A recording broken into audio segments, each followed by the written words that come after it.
warahmatullahi wabarakatuh. Salam kemanusiaan, Siamu.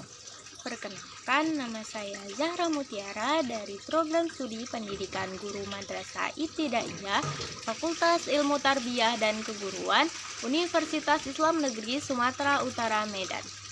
Pada video kali ini, saya akan menjelaskan materi mengenai kepemimpinan. Ada beberapa aspek yang dibahas pada materi kepemimpinan ini. Yang pertama, arti dari seorang pemimpin itu sendiri.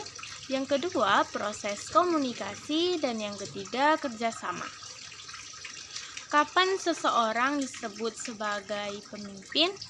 Jadi, seseorang disebut sebagai pemimpin apabila ia dapat memberikan pengaruh serta motivasi kepada dirinya maupun orang lain. Lalu, kegiatan seperti apa yang bisa disebut sebagai proses komunikasi?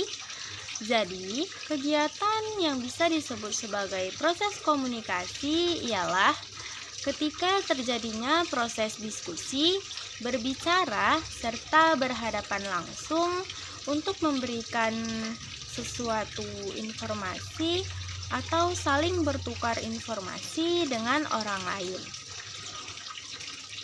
Ada dua cara untuk kita melakukan proses komunikasi ini. Yang pertama menggunakan cara verbal dan yang kedua menggunakan cara nonverbal.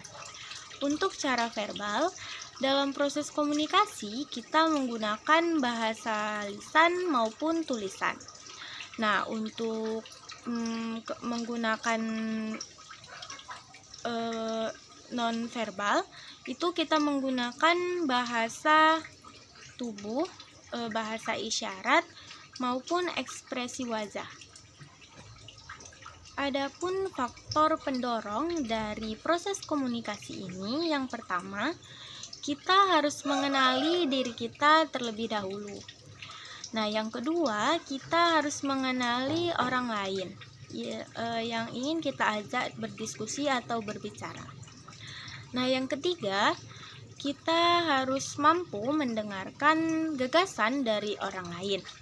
Yang keempat, kita memberikan pernyataan yang jelas. Yang kelima, kita harus memberikan umpan balik.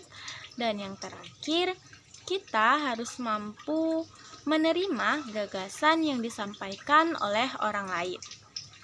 Sedangkan faktor penghambat dari proses komunikasi ini, yang pertama, memiliki sifat egois atau sikap yang tidak mau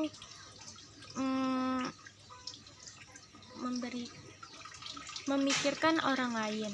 Dia hanya mau memikirkan kepentingan dirinya sendiri. Nah, yang kedua, memiliki sifat pemarah. Yang ketiga, membeda-bedakan status sosial. Yang keempat, lingkungan yang buruk. Lalu, kegiatan seperti apa yang bisa disebut sebagai kerjasama? Nah, jadi kegiatan yang disebut sebagai kerjasama apabila sejumlah orang melakukan usaha untuk mencapai tujuan bersama. Nah, ada beberapa manfaat dari kegiatan kerjasama ini. Yang pertama, dapat meringankan pekerjaan kita. Yang kedua, mempererat pertemanan. Dan yang ketiga, tugas yang kita punya itu lebih cepat terselesaikan atau tepat waktu. Nah, sedangkan faktor penghambat dari kegiatan kerjasama ini, yang pertama, tidak adanya tanggung jawab. Nah, yang kedua, tidak dapat membedakan arti dari kerjasama dengan sama-sama bekerja. Selanjutnya, adanya sikap saling mencurigai antar kedua pihak atau lebih. Nah, yang terakhir, memiliki sikap egois dan temperamental. Dalam kepemimpinan ini pasti ada pemimpin yang perempuan dan laki-laki. Nah, perbedaan laki-laki dan perempuan misalnya menurut peran, Laki-laki cenderung lebih produktif, sedangkan perempuan cenderung lebih reproduktif. Nah, untuk tempat wilayah bekerja, laki-laki cenderung memiliki wilayah itu di luar rumah atau lebih ke publik. Nah, sedangkan perempuan itu tempat bekerjanya itu lebih ke dalam ruangan atau ruang pribadi. Nah, untuk sifat sendiri, perempuan cenderung lebih lembut, sedangkan laki-laki cenderung lebih tegas. Nah, cukup sekian pemaparan materi dari saya mengenai kepemimpinan. Semoga bisa menambah wawasan kita semua. Lebih dan kurang saya mohon maaf. Wabillahi taufik wal hidayah. Wassalamualaikum warahmatullahi wabarakatuh.